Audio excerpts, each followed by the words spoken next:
Hey toy fans, Aaron here. Today taking a look at the Target exclusive release of the Droids themed, I guess it's within the vintage collection line of R2-D2. This went up for pre-order in September of 21 and my specific R2-D2 didn't ship out until May. Looking at this card back, everything looks great, very representative of how that card looked for the Droids line. Top of the card though, you got that dark blue background, golden letters of Star Wars Droids, the adventures of R2-D2 and C-3PO. And then through the background of the card, you see R2, you see 3PO, and a handful of other droids and aliens. Colors look great, very vibrant. Towards the top left of that image, you've got the 50th anniversary Lucasfilm logo there. And through the blister, you get a look at the coin that's included, along with the R2-D2 figure. And here's a look at the back side of the card, where on the top part it gives you a layout of the 3 figures that are included as part of this special Droids re-release promotion.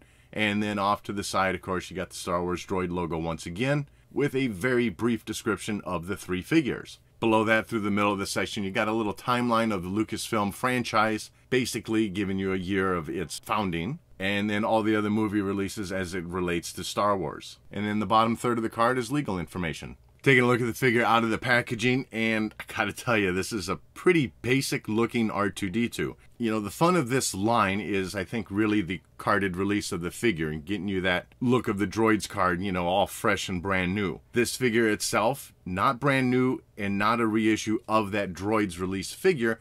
Rather, this is the 2010 Vintage Collection number 25 version of R2-D2. And I really feel like the mold of the figure looks pretty dated.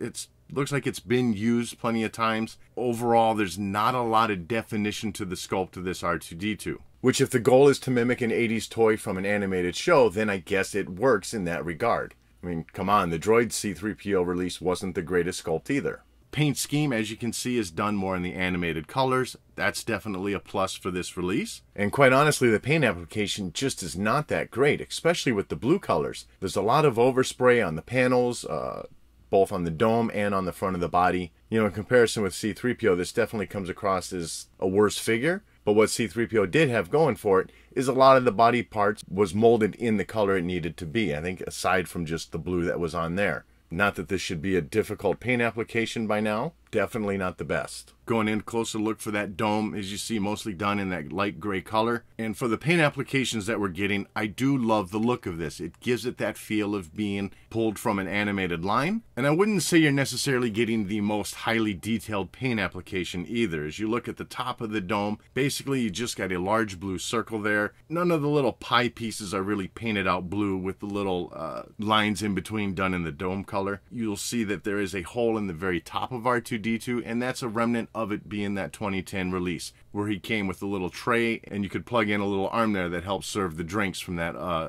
Return of the Jedi Jabba's Palace version, or the barge. You get the port sticking up in the back, and there's a little feature here that you push up the third leg and up pops the periscope. It basically just sits in there, and then pushing it back in lowers that third leg. And it's worth noting that when that periscope is down or even in position still extended up, it limits the rotation of the dome. Rest of the panel pieces has a nice blue painting to it, pretty much staying where it needs to be. Radar eye, all the little light ports to the side of that look just fine. A little bit of red popping off on mine, so it's not a solid red circle. Pretty okay with that. Kind of is what it is there. Everyone's is going to vary. Getting to the body of the figure, once again, very identifiable as being R2-D2. Just overall, a lot of softness to the sculpt. White body is looking great. Kind of some mismatch of colors here. That top utility arm done in a light gray, almost greenish color, really, now that I look at it, next to this gray utility arm below that. That bottom utility arm door does open up, reveals a nice utility arm inside that. Decent detailing. Comes out the opposite way from what you see kind of sculpted into the detail on the front of the door. Fine with that. It's a fun little playability feature. And then rest of your paint application are the vents below that, blue and kind of a gray color. It's some more gray for the, what is it, power adapter or power port or something like that. I forget what it's technically called. And then a couple other little features are painted in, some vent detailing to the left, and then a little round port or whatever painted gray to the right of the center. Rotating around to the back of the body, basically still all white. As with the front though, you do have some vent detailing painted silver, little gray square there on the screen left side. Nothing else to say though. Once again, decent sculpting on the arms. looks okay. No added paint features being done here, so they're all white. No blue painted in, no gray or silver where it should be.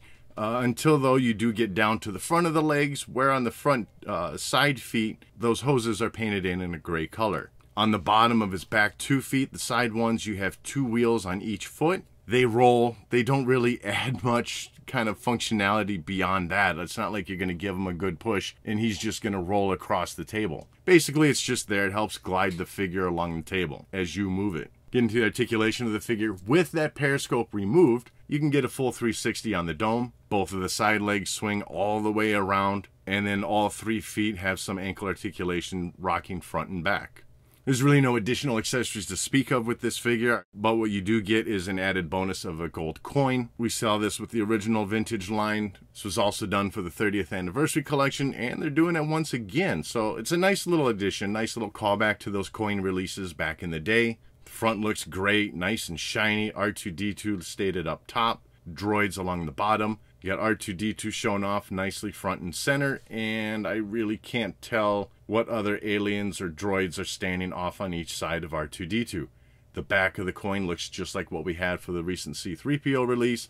Basically, as you can see, the 50th anniversary logo for Lucasfilm, get the droids logo below that, and then a brief description for R2-D2.